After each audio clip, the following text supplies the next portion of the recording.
Welcome to Garuga. We call this place Garuga Republic. This is a horse riding place where you can have a horse riding experience if you're a first timer, or you can learn how to ride if that's what you want to do.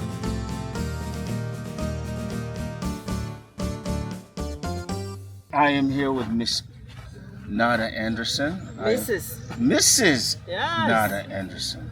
Sorry, I said 22 Miss. years now. 22. I think I've been married longer than you. Oh, well done. Actually, 2 years longer than you. How is that possible? I have no idea because everybody thinks I'm young. Oh, wow. So Nada, what brought you to Uganda? Well, when I came to Uganda, it was 1993, early 1993, and Serbia was falling apart and things were not very good over there. Politics? Politics, wars, all sorts of things. Are they better now? Oh yes, it's a lovely country. So you came in 93? Yes, and I was part of a company that was exporting coffee and doing some other business. And it was fun those days, being young and exploring a completely different country, new continent, everything new to me. And I liked it. You fell in love with Uganda? Uganda is special in so many ways.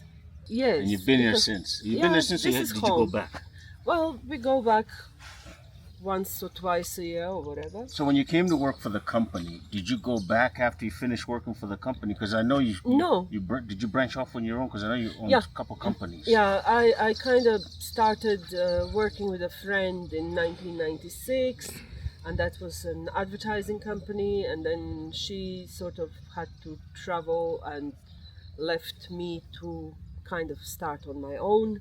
Okay. So Starlia was actually registered in 1998. Okay. In August.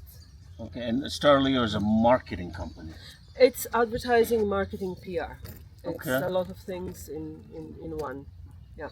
Okay. Well, that's great, but I'm more interested in your horse farm. The animals, the horses. I didn't even know there were horse farms in Uganda. I know once, a long time ago, you told me about it. You told me to come out here. But I never did, but I finally came out here and I just really loved it. Horses are a very big part of my life. When I was a young girl in Serbia, I used to train racing horses.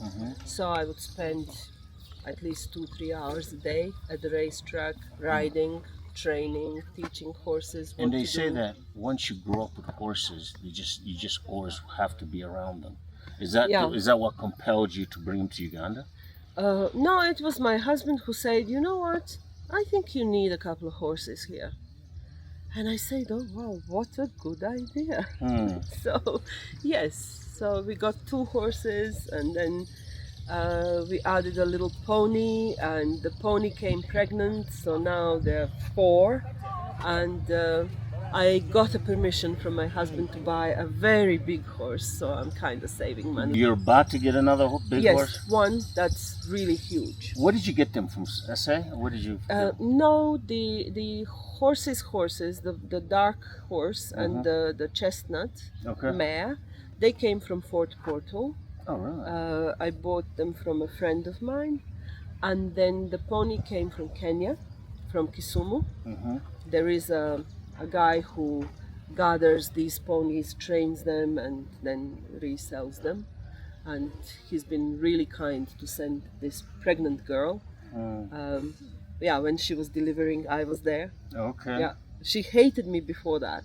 But because I pulled the baby out, she was like, oh, okay, she's not that bad. She's not that bad. Let me be nice to her. So we're friends now. I actually thought they were very friendly animals, but they seem to be very emotional.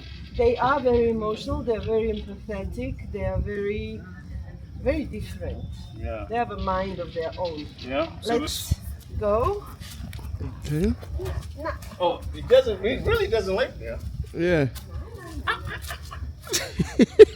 I'll get right over here.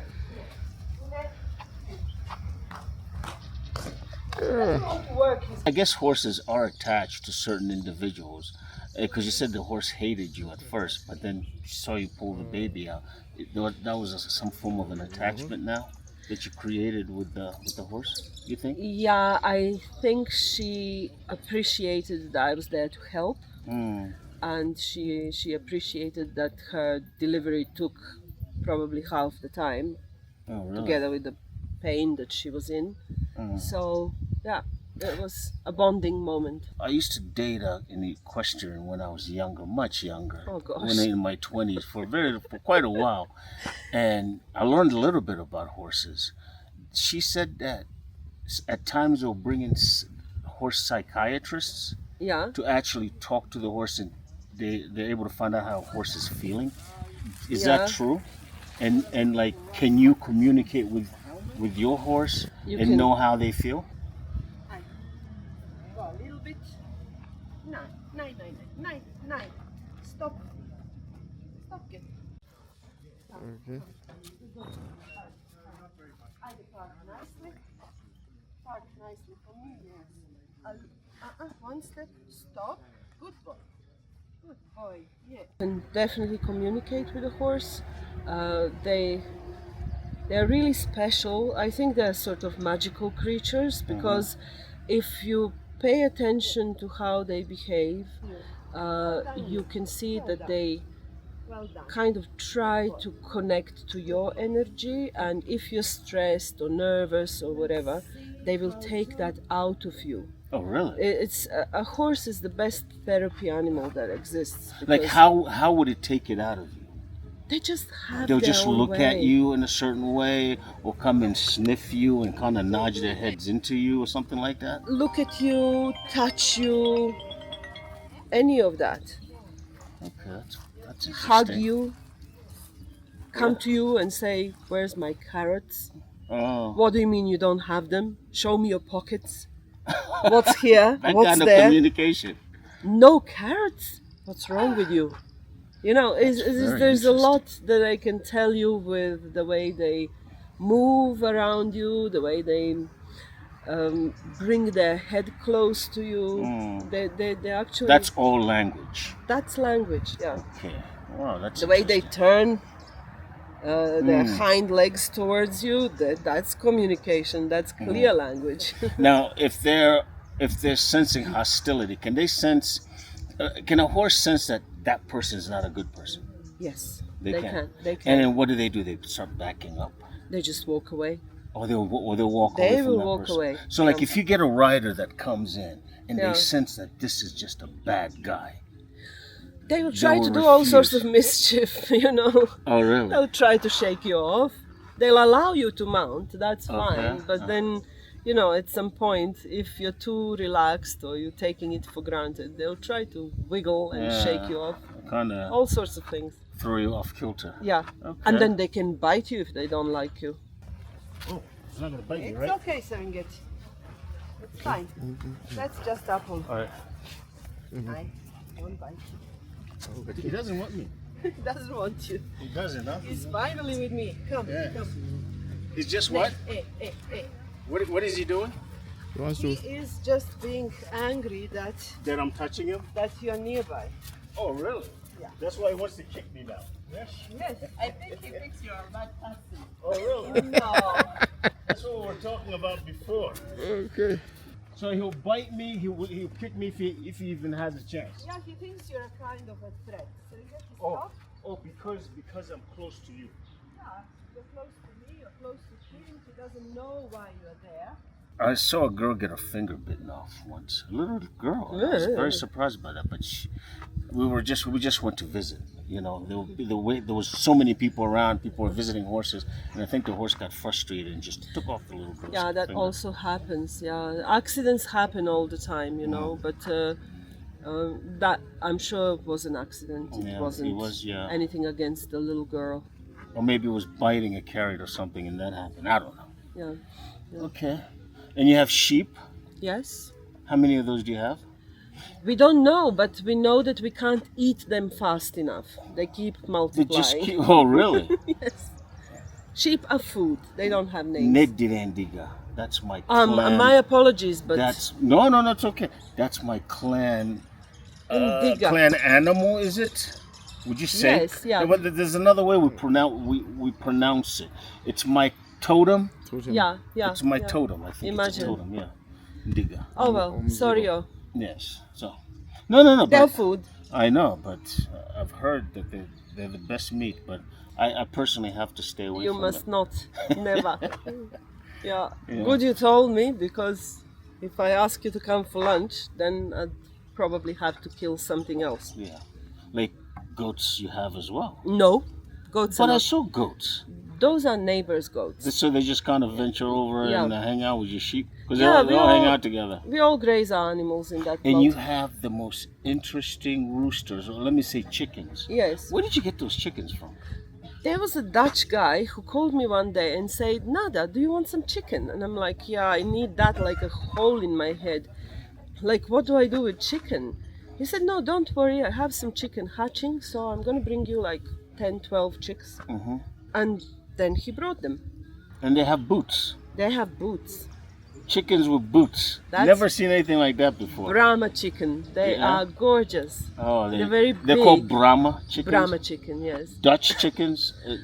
European, Okay. I'd say. So all European chickens look like that? No, Or no. just This is just some? one breed. One breed. Okay. I mean, those guys are crazy. They have like exhibitions of chicken breeds and what have you. You have all sorts of stuff. And they there. have like beauty pageants for chickens? Oh yes, yeah. Like, you know, if you have like the most beautiful chicken in the country, you're somebody. You know. Yeah, it's like you're on the level of a president.